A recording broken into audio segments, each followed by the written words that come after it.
Assalamualaikum warahmatullahi wabarakatuh. Waalaikumsalam warahmatullahi wabarakatuh. Bismillah, alhamdulillah, wassalatu wassalamu ala rasulillah wa ala alihi wa sahbihi wa ala ma'ad.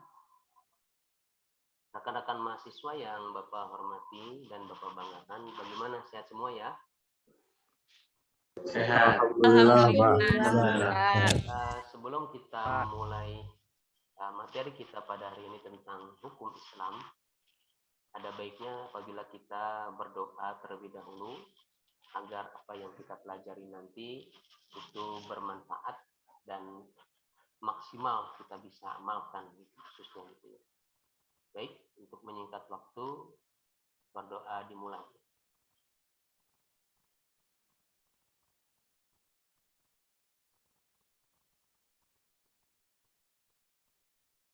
Berdoa selesai. Mahasiswa yang saya hormati, pada hari ini kita akan mencoba membahas terkait dengan sumber-sumber hukum Islam. Bapak coba share screen ya.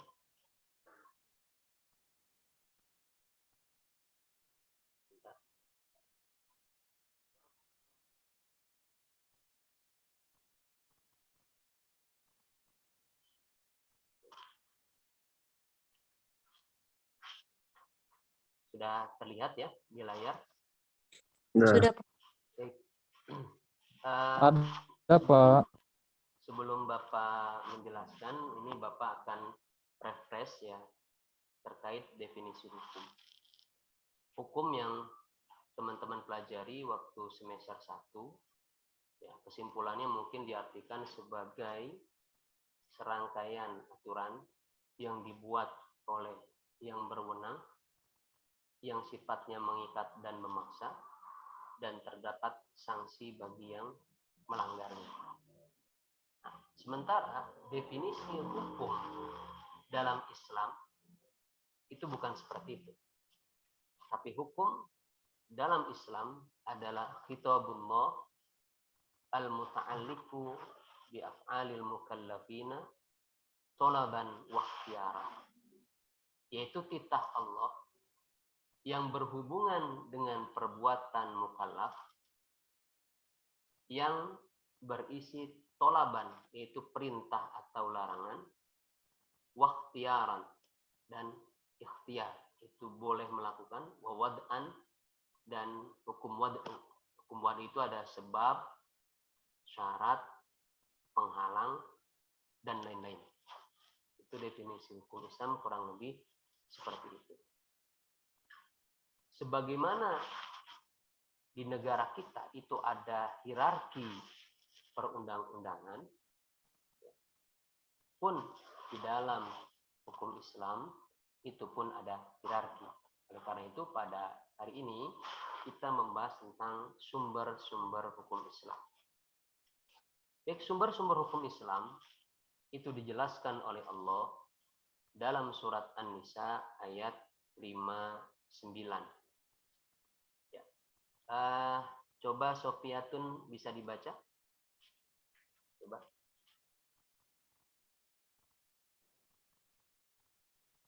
Bismillahirrahmanirrahim.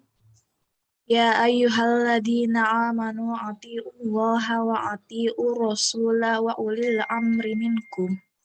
Wa ulil amri minakum fa inatanazzalatum fi syai'in farudduhu ilallah.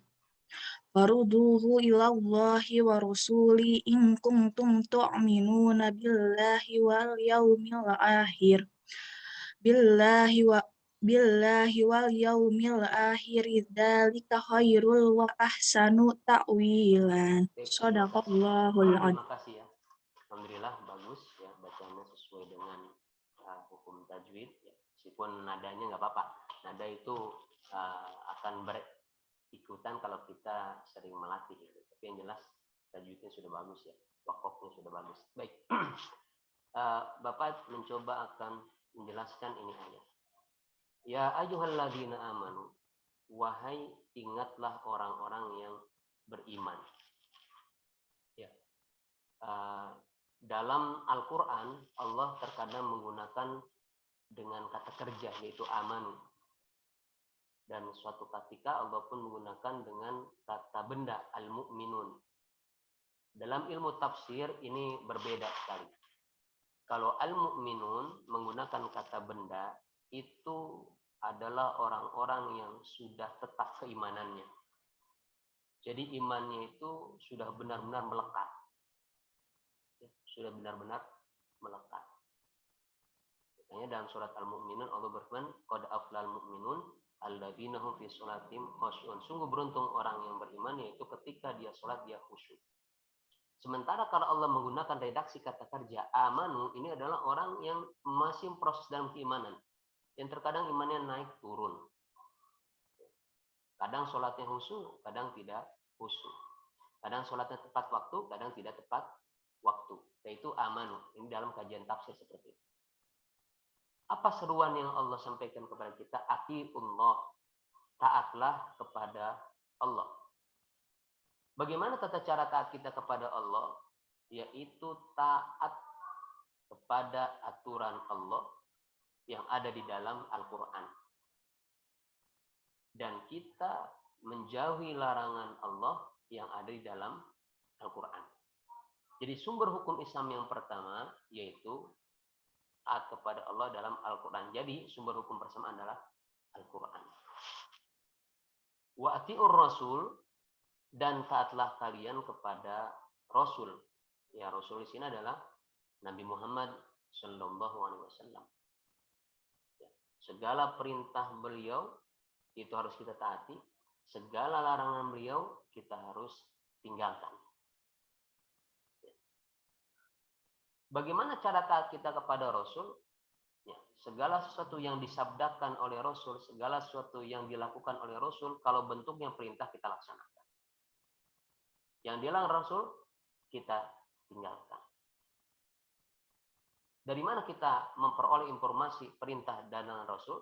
Yaitu dari sunnah-sunnah, dari hadis-hadis yang telah dikumpulkan oleh para mudawwin, orang yang mengumpulkan hadis dalam buku. Ada Sahih Bukhari, ada Sahih Muslim, ada Sunan Ibnu Majah, ya. Terus ada Sunan Abi Dawud, ada Nasai, dan hadis-hadis yang lain. Imam Ahmad, Musnad Syafi'i, Ibnu Asakir, Imam Hakim, dan sebagainya. Itu kita harus taati. Kenapa harus ditaati? Sebab Rasul adalah orang yang diberikan wahyu oleh Allah, dan beliaulah yang mampu menjelaskan isi kandungan Al-Quran. Ya. Dan fungsi sunnah, selain memang menguatkan apa yang ada di dalam Al-Quran, pun fungsi sunnah adalah menjelaskan. Jadi seperti itu. Baik. Ya. Kita lanjut. Nah, wa ulil amri minkum, dan taatlah kalian kepada ulil amri. Ulil amri ini bisa diartikan sebagai penguasa. Penguasa ini, ya, kalau dalam tatanan masyarakat, ya pemerintah. Tapi kalau dalam tatanan hukum, yaitu ulama, orang-orang yang berilmu, yang paham tentang kandungan Al-Quran yang tersurat dan tersirat, dan juga paham tentang sunnah yang disampaikan oleh Rasul, baik yang tersurat atau tersirat. Jadi, karena permasalahan di dalam kehidupan sehari-hari, itu tidak serta-merta dijelaskan secara eksplisit di dalam Al-Quran, dan Rasul pun tidak menjelaskan karena tentu permasalahan di zaman Rasul dan di zaman kita itu berbeda, maka harus ada yang paham tentang makna tersirat di dalam Al-Quran dan Sunnah Rasul, sehingga dia bisa menetapkan hukum terhadap permasalahan. Contohnya bagaimana?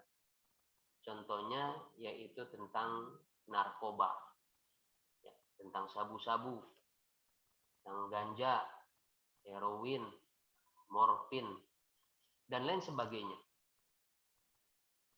Itu Al-Quran tidak menjelaskan secara tersurat. Hadis Nabi tidak menjelaskan secara tersurat. Sebab yang namanya ganja heroin zaman Nabi itu tidak ada. Lantas bagaimana hukumnya? Itu harus ada hukumnya. Karena ajaran Islam sudah sempurna dan harus bisa menjawab masalah yang belum dijelas secara tersurat. Maka ulama menetapkan metode yang namanya qiyas. Qiyas adalah menganalogikan, menyamakan suatu aturan hukum yang ada ketentuannya di dalam Al-Quran dengan perkara yang tidak dijelaskan secara eksplisit di dalam Al-Quran. Di dalam Al-Quran Allah hanya berfirman, innamal khamru wal maisiru wal ansabu, sungguhnya khamr, maisir, judi, ngadu nasib, rijisun, hukumnya haram. Kenapa khamr haram? Sebab khamr itu merusak akal pikiran. Dan akal pikiran adalah sesuatu yang harus dijaga oleh pribadi muslim.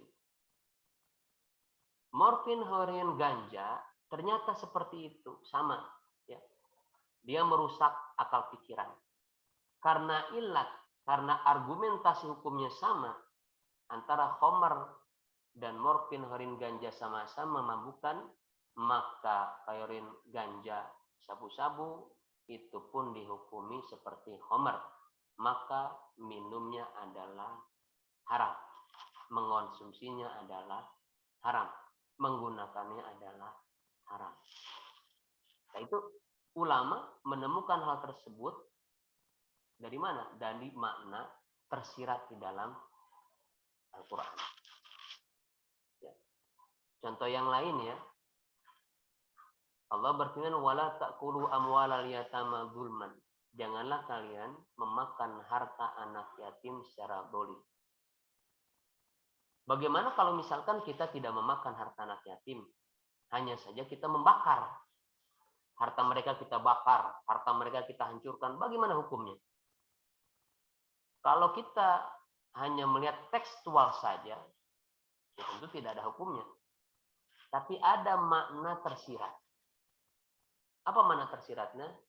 Yaitu merusak. Makan yaitu menghabiskan makanan dimakan oleh kita. Menghancurkan ini lebih parah. Menghabiskannya dengan cara yang ekstrim. Sehingga meskipun ketentuan syariat mengenai tentang menghancurkan harta anak yatim itu nggak ada, ini bisa dikiaskan dengan tadi makan harta anak yatim. Nah, ini ketentuan ini dikaji oleh ulama dalam masalah qiyas. Ya. Baik, Bapak lanjutkan. Fa in tanaza'tum fi syai'in faruddu ila Allah wa Rasul. Kalau misalkan kita berselisih pendapat dalam suatu perkara, maka kembalikanlah kepada Allah dan kepada Rasul. Kalau misalkan kita dalam satu permasalahan tidak dijelaskan secara tersurat di dalam Al-Quran dan As-Sunnah, maka kembalikanlah makna tersirat kepada Allah dan kepada Rasul. Yaitu tadi Bapak contohkan metode qiyas. Dengan demikian, kalau kita lihat rangkaian ya, sumber hukum dalam ayat ini, yang pertama berarti Al-Quran, yang kedua As-Sunnah, yang ketiga ijma' ulama, yang keempat yaitu ijtihad atau salah satu ijtihad yaitu dengan qiyas. Itu sumber hukum Islam dijelaskan dalam surat An-Nisa ayat 59. Baik, pun di dalam hadis Nabi riwayat Imam Ahmad, sebelum Bapak menjelaskan, coba ini yang terlihat di Bapak ini siapa ya? Aldi, coba di. Aldi, coba bisa baca di? Tolong bacakan. Ya Pak. Oke, silakan.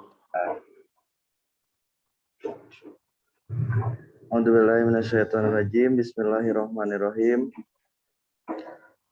anna Mu'adin annan nabiyya sallallahu alaihi wasallam qala li Mu'ad ibni Jabalin ina ba'asahu ilal Yamani fadakara kaifa taqdiin arada laka qadaun qala aqdi bi kitabillah qala fa illam yakun fi kitabillahi qala wa sunnatu rasulillah sallallahu alaihi wasallam qala fa illam yakun fi sunnati wa rasulillah qala ajtahidu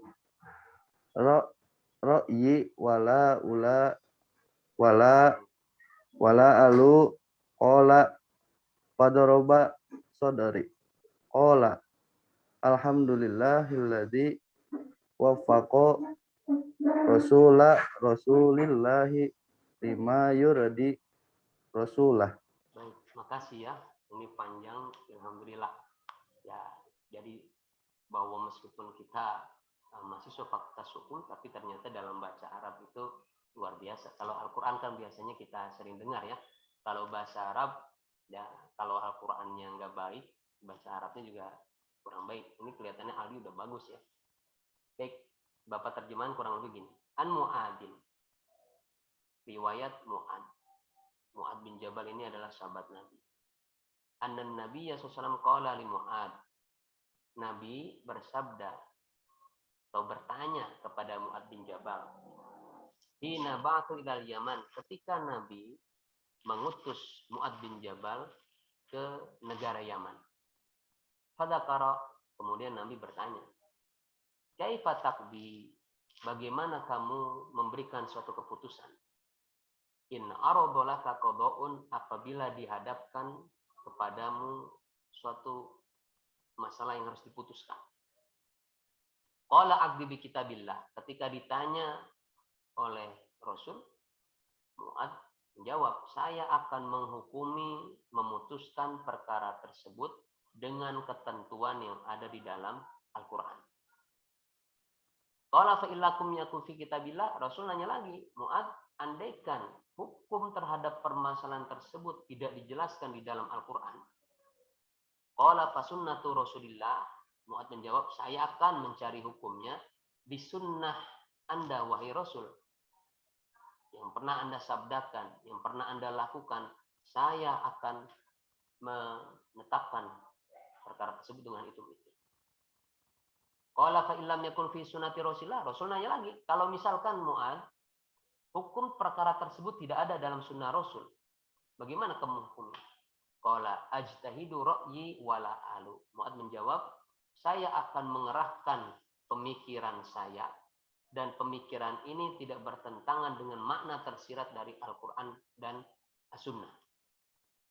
Qala fadaraba sadri, kata Mu'ad, akhirnya Rasul menepuk dada saya, dan Rasul bersabda, alhamdulillahilladzi waffaqa rasulillah lima yurdi rasulah. Segala puji bagi Allah yang telah memberi taufik utusannya Rasulullah terhadap sesuatu yang membuat ridho Rasulnya.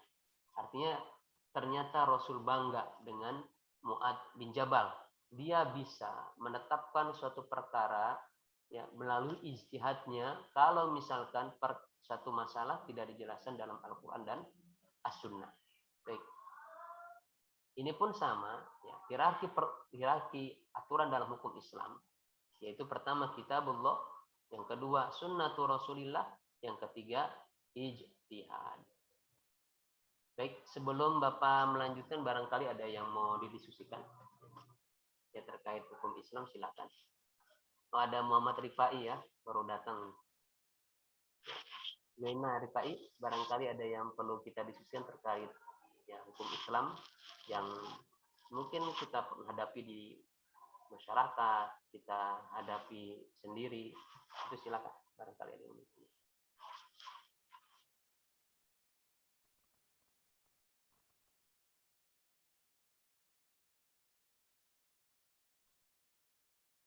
Baik. Pak, saya izin bertanya. Baik, Irfan Mu'arif ya. Bagaimana Irfan? Kita kan di Indonesia ada, kalau khusus buat umat Islam, menganut Al-Quran sebagai pedoman hidup ya Pak. Di sisi lain ada Undang-Undang Dasar dan Pancasila sebagai pedoman hidup juga di Indonesia. Nah, bagaimana kalau misalkan hukum itu berbenturan Pak, seperti halnya yang nyuri Pak. Yang nyuri kan tangannya dipotong. Sedangkan di Indonesia tidak gitu Pak. Bagaimana sikap kita gitu Pak mengatasi atas terbenturnya dua asas tersebut gitu. Ini luar biasa pertanyaannya ya. Sebelum Bapak menanggapi, barangkali ada teman-teman yang mau menanggapi, silakan. Silakan ya. Oke, Rifai, silakan. Gimana sih? Assalamualaikum warahmatullahi wabarakatuh. Waalaikumsalam. Maaf ya Pak, Pak izin ngejawab gitu. Baik. Itu terkait tadi apabila kan melakukan pencurian gitu, kemudian kan sesuai kalau hukum Islam itu dipotong. Loh kenapa sih di Indonesia itu nggak dipotong gitu? Lah kan Indonesia itu bukan negara Islam gitu. Kita itu negaranya Pancasila gitu ya, hukumnya beda lagi gitu. Karena antara negara dengan agama ya dipisahkan. Kita pakainya undang-undang, bukan pakai sesuai syariat Islam gitu. Kecuali di Aceh gitu, itu kan daerah istimewa gitu. Itu ya peraturannya beda lagi. Itu Bang. Baik.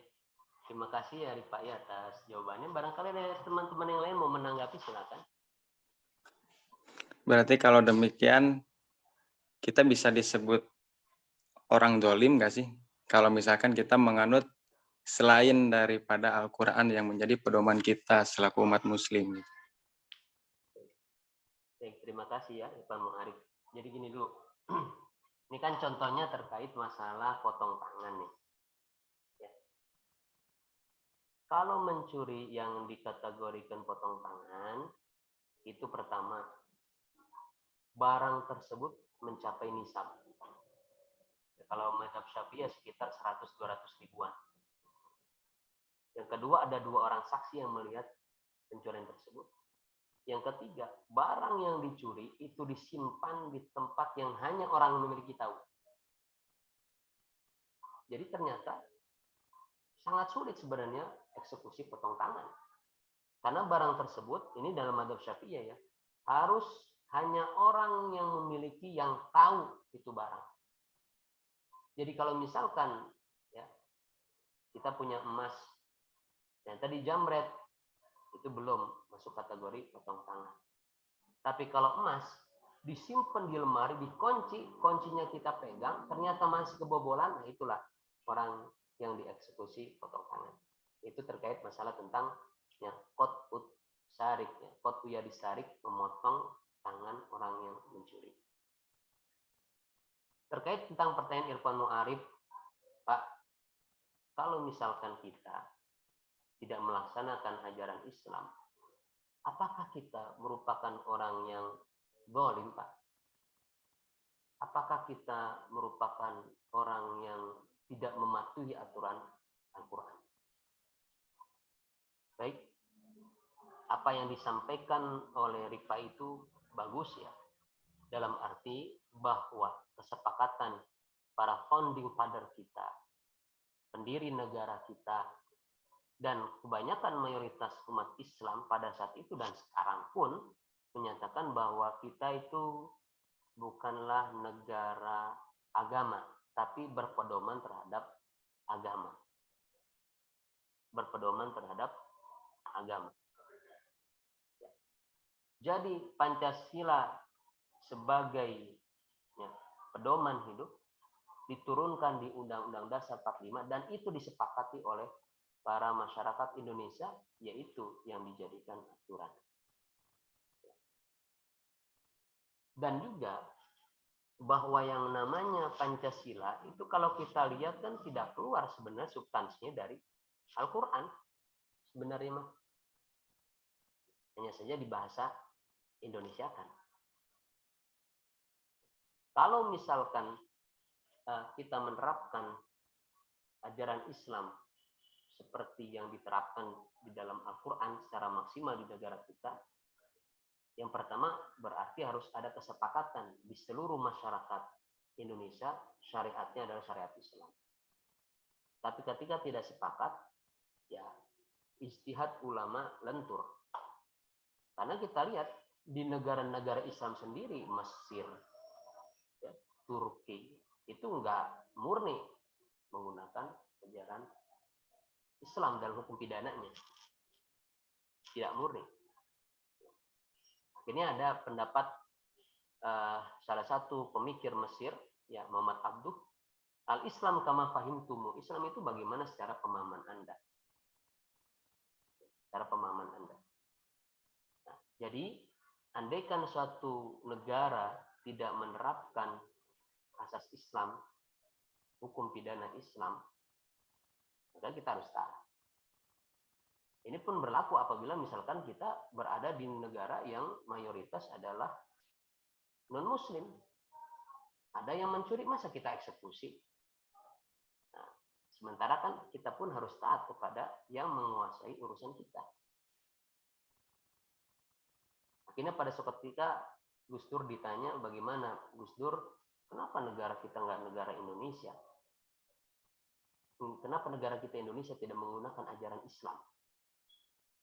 Kata Gus Dur, bahwa ajaran Islam itu harusnya dihayati, ya, dan diamalkan. Sehingga kalau dihayati dan diamalkan secara benar, nggak mungkin melakukan pencurian, nggak mungkin melakukan pembunuhan, gitu, kata Gus Dur. Dan ketika ini kalau begitu Gus, berarti kita tidak atau melanggar ketentuan Allah, gitu. Wa man lam yahkum bima anzalallah fa ulaika humudz dzalimun. Orang yang tidak menghukumi dengan hukum Allah, dia termasuk orang yang zalim. Yaitu kalau misalkan hukum yang diterapkan oleh pemerintah. Kalau pemerintahnya tidak, ya enggak. Itu jawaban Gus Dur. Jadi seperti itu Irfan Mu'arifnya. Irfan Mu'arif. Kenapa? Karena ada tinjauan politik. Andaikan misalkan hukum Islam ini diberlakukan di Indonesia, khususnya hukum pidananya, kalau hukum perdatanya ya, Bapak kan pernah menyampaikan hukum warisnya kita dijelaskan. Terus perzakatan dijelaskan. Hibah ada ketentuannya. Haji ada ketentuannya. Pengadilan agama ada ketentuannya. Perbankan syariah ada ketentuannya. Hanya pidana saja yang tidak diterapkan. Karena masyarakat Indonesia nggak sepakat. Nah, kalau begitu penetapan hukum jinayah itu harus kesepakatan, iya. Harus kesepakatan. Karena yang menerapkan tentang potong tangan di dunia itu negara mana? Negara Arab saja. Itu pun tidak maksimal. Ya, tidak maksimal dalam arti hanya orang-orang tertentu saja. Orang-orang yang kurang duit saja yang dieksekusi. Kalau orang-orang yang tidak kurang duit, ya nggak dieksekusi. Jadi, ya Anda sebutkan Uni Emirat Arab nggak pakai jinayah. Malaysia enggak. Ya. Jadi penerapan hukum pidana tetap berdasarkan kesepakatan keseluruhan masyarakat. Itu Irfan Mu'arif ya, jawaban dari Bapak barangkali. Iya siapa? Terima kasih. Baik, ada lagi barangkali yang mau didiskusikan? Oke, kalau belum ada, Bapak akan share kembali ya materi kita. Oke. Jadi demikian. Jadi dengan demikian sumber hukum Islam itu Al-Quran, As-Sunnah, Ijma, Qiyas. Ini menurut mazhab Syafi'iyah. Sebab dalam mazhab yang lain, ya seperti mazhab Maliki, Qiyas itu tidak didahulukan, tidak diutamakan. Tapi Al-Quran, Sunnah, Ijma ulama Madinah, dan lain sebagainya. Baik, yang pertama Al-Quran. Apa itu Al-Quran? Al-Quran huwa kalamullah ta'ala al-munazzalu ala Muhammad sallallahu alaihi wasallam bilafdil arabiyyi al-manqul ilaina bitawatur al-maktubu fil masahib al-muta'abbadu bitilawati Al-mabdu bi suratil Fatihah, al-makhtum bi suratil Nas. Jadi Al-Qur'an adalah firman Allah. Firman Allah tentu berbeda dengan ucapan kita. Kalau ucapan kita itu ya ada tulisannya, terdengar ucapannya. Ya, karena firman Allah harus berbeda dengan makhluk. Sebab kalau misalkan sama berarti tidak mukhalafatul hawadisi. Al-munazzalu, yang mana firman Allah ini diturunkan kepada ala Muhammadin, kepada Nabi Muhammad SAW, Nabi akhir zaman, penutup para nabi. Bilafil Arabi, dengan menggunakan bahasa Arab. Dengan menggunakan bahasa Arab. Dan bahasa Arab itu adalah bahasa yang memiliki kosakata terbanyak. Kurang lebih sekitar 1.300.000 kata. Bahasa Inggris itu hanya 600.000. Bahasa Arab 1.300.000. Satu kata itu bisa bermakna banyak. Dan kalau ingin tahu, itu ada kamus bahasa Arab yang namanya Lisanul Arab. Ya, Lisanul Arab itu ada 30 jilid. Satu jilidnya sekitar 500 halaman. Berarti 30 ya 15.000 halaman. 30 dikali 500. Ya, segitulah. 15.000 halaman terkait kosakata bahasa Arab. Dan bahasa Arab yang dipilih karena memang sangat indah. Ya, kita lihat ya. Di Al-Quran itu susunan katanya sangat indah. Apalagi substansinya. Sangat indah sekali. Surat yang paling terpendek Al-Kautsar. Inna a'tayna kal kautsar. Fasholli li rabbika wanhar. Inna syani'aka huwal abtar. Seluruhnya huruf ro. Akhirnya. Dan kalau kita pelajari dalam bahasa Indonesia kan ada puisi kalau AA, BB gitu ya. Bahasa Arab pun sama. Belakangnya ro, belakangnya ba, belakang huruf akhirnya itu adalah ta, wasofati sofat. Ya. Belakangnya jim, wassama idzatil buruj. Belakangnya dal, qul huwallahu ahad. Belakangnya sin, qul a'udzu birabbin nas, dan seperti itu. Itu sangat indah sekali, apalagi sampai substansinya itu sangat luar biasa. Al-manqul ilaina bitawatur, yang mana kalam Allah ini diriwayatkan kepada kita secara mutawatir. Mutawatir itu orang yang meriwayatkan itu banyak dan tidak mungkin berbohong. Nabi menyampaikan Al-Qur'an kepada para sahabat. Para sahabat itu jumlahnya banyak, ini menyampaikan kepada muridnya, yaitu tabi'in. Tabi'in menyampaikan lagi kepada atba'ut tabi'in, kepada tabi'ut tabi'in. Terus sampai kepada para ulama, sampai kepada kita. Dan Allah itu sangat menjaga yang namanya Al-Quran. Sebagaimana Allah berfirman, Inna nahnu nazzalna dzikra wa inna lahu lahafidun. Kami yang menurunkan Al-Quran dan kami juga yang menjaganya. Cara menjaganya, banyak orang yang hafal Al-Quran, ya. Banyak orang yang mengkaji Al-Quran. Dan banyak orang yang menafsirkan Al-Quran. Al-maktubu fil masahib, yang mana Al-Quran ini ditulis di dalam mushaf-mushaf. Bernilai ibadah apabila membacanya, dan dimulai dengan surat Fatihah dan diakhiri dengan surat An-Nas. Ini Al-Quran. Jadi kesimpulan definisi, Al-Quran adalah firman berbahasa Arab, diturunkan kepada Nabi Muhammad melalui perantara Malaikat Jibril. Al-Quran sampai kepada kita dengan jalan mutawatir, adalah mukjizat Nabi Muhammad yang bersifat memberi tantangan kepada siapapun yang tidak percaya terhadap kebenaran wahyunya. Jadi tantang kita. Manusia seluruhnya ditantang. So, kalau memang Anda bisa membuat Al-Quran, silakan. Anda meminta bantuan dengan manusia yang lain, atau Anda minta bantuan kepada makhluk lain, silakan. Anda tidak akan bisa. Dan memang faktanya 1400 tahun yang lalu sampai sekarang belum ada yang bisa membuat seperti Al-Quran, dan itu tidak akan mungkin bisa. Pernah Musailamah Al-Kadzab, yang orang yang mengaku nabi palsu, nabi ya, seorang nabi, dia katakan saya pun bisa sebenarnya membuat seperti Al-Quran. Yaitu dia membuat karya yang namanya surat Fil, Al-Fil.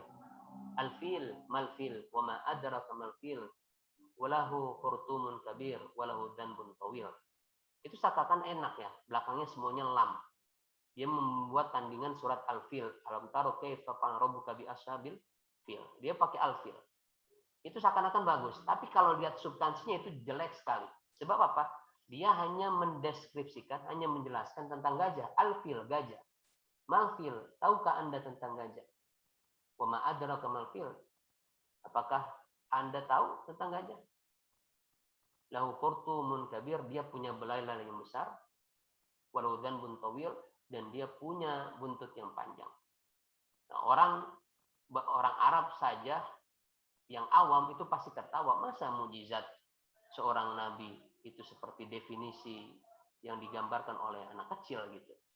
Makanya Musailamah disebut al-kadzdzab, orang yang tukang bohong. Nah, selanjutnya Al-Quran ditulis dalam mushaf. Penulisan telah dikerjakan semasa Nabi Muhammad. Ya. Dewasa ini disebut dengan mushaf Utsmani. Ya. Disebut dengan mushaf Utsmani. Ya. Bapak ulangi lagi bahwa dulu zaman Rasul memang pembukuan itu belum ada.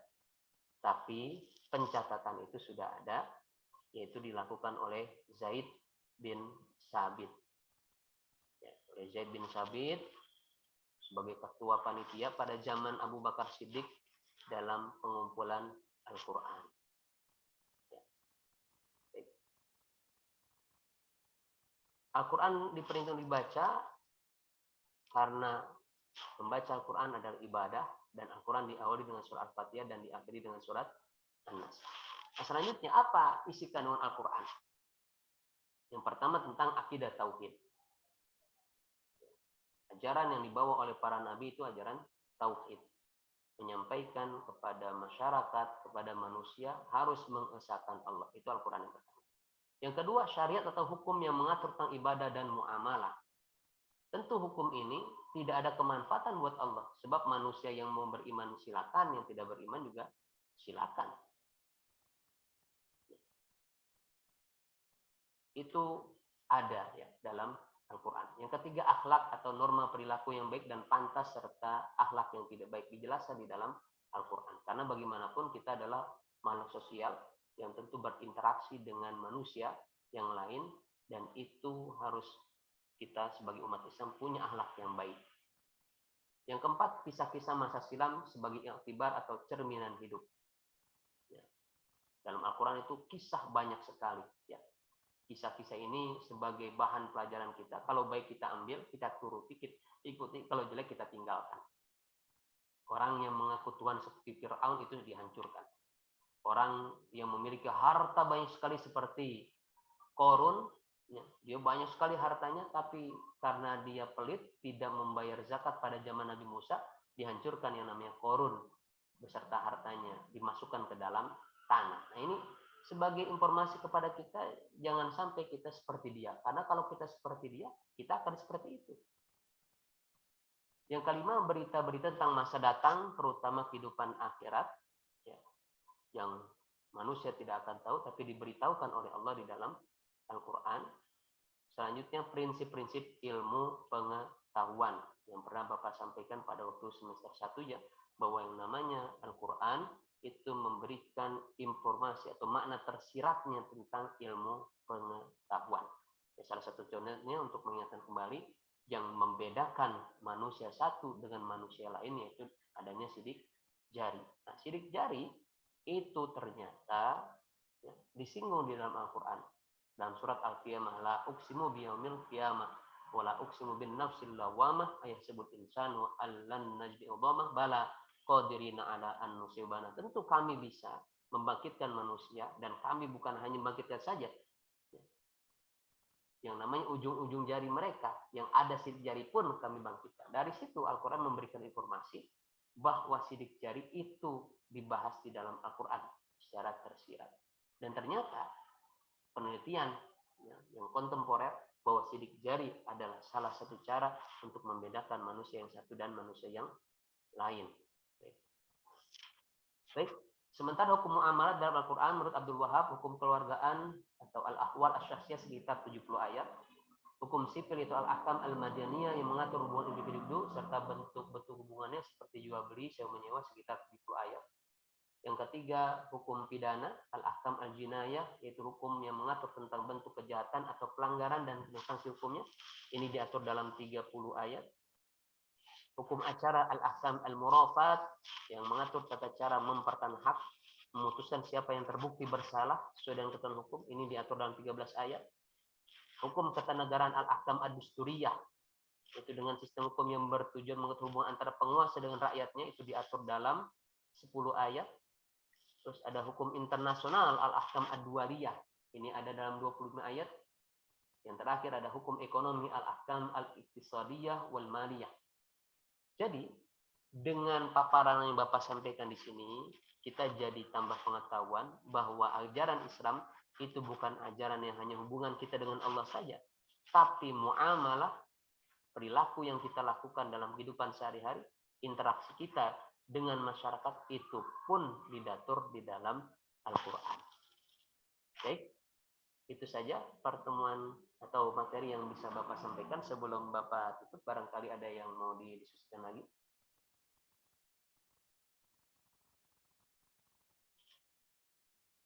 Assalamualaikum warahmatullahi wabarakatuh, Pak. Waalaikumsalam. Ahmad Farhan Nur. Bagaimana Ahmad Farhan Nur? Saya mau nanya, Pak. Kenapa? Nun teh suka ada cerita kalau masuk surga gitu seperti Nuaiman, sahabat Nabi, masuk surganya itu tertawa, tah. Itu taunya dari mana, Pak? Sedangkan di kehidupan akhirat itu belum terjadi, apalagi yang udah masuk surga. Ya. Kenapa ada cerita yang seperti itu gitu, tah, Pak? Baik, terima kasih. Inilah sesuatu yang luar jangkauan akal kita. Karena tadi Bapak katakan bahwa Al-Quran itu menjelaskan terkait masalah kehidupan akhirat. Dan kehidupan akhirat itu nggak empiris. Nggak bisa kita lihat sekarang, tapi akan dirasakan nanti. Tapi bagi Nabi Muhammad SAW, beliau diperlihatkan oleh Allah. Karena boleh saja Allah itu memperlihatkan kepada nabinya tentang kejadian akan datang. Nabi jelaskan ini Nuaim nanti masuk surga akan tertawa. Bahkan Nabi menceritakan, saya ketika di surga, ketika saya diisrokan, dimi'rajkan, saya melihat ada istana. Itu istana indah sekali. Istana itu ternyata ada bidadari. Tapi saya menegur bidadari itu, tapi saya teringat ini istana milik Umar bin Khattab. Nah, Umar bin Khattab itu orang yang cemburu. Saya khawatir ketika misalkan saya masuk itu istana dan saya bertanya ke bidadarinya, nanti Umar cemburu. Hal tersebut disampaikan oleh Rasul kepada Umar bin Khattab. Akhirnya Umar bin Khattab berkata, ya Rasul, masa kepada Anda saya cemburu? Tidak, Rasul. Nah, dan cerita-cerita yang lain tentang Isra Mi'raj yang memang di luar nalar kita. Tentu ini informasi dari Rasul, dan Rasul tentu diberikan, dibuka hijabnya, dibuka penghalangnya oleh Allah, sehingga ya Rasul memberikan informasi tersebut kepada para sahabatnya. Baik, itu barangkali tadi Farhan ya, Ahmad Farhan Nur. Iya, Pak. Makasih, Pak. Baik, terima kasih. Baik, teman-teman sekalian, Bapak rasa pertemuan kita pada hari ini kita cukupkan sekian. Ya, semoga apa yang kita diskusikan ini bisa memberi manfaat untuk kita pribadi. Amin. Kita amalkan dan kita bisa sampaikan kepada masyarakat sekitar kita. Amin. Baik, Bapak, mungkin selanjutnya ya mungkin Bapak akan memberikan pertanyaan seperti biasa di dalam WA Group terkait masalah hukum Islam ya. Jadi mohon nanti apa yang Bapak berikan tolong diisi gitu ya. Itu saja barangkali yang bisa kita diskusikan. Mohon maaf karena dosen yang lain itu akan masuk, jadi mungkin itu saja yang bisa kita diskusikan. Mohon maaf sekali lagi dan terima kasih. Assalamualaikum warahmatullahi wabarakatuh. Waalaikumsalam.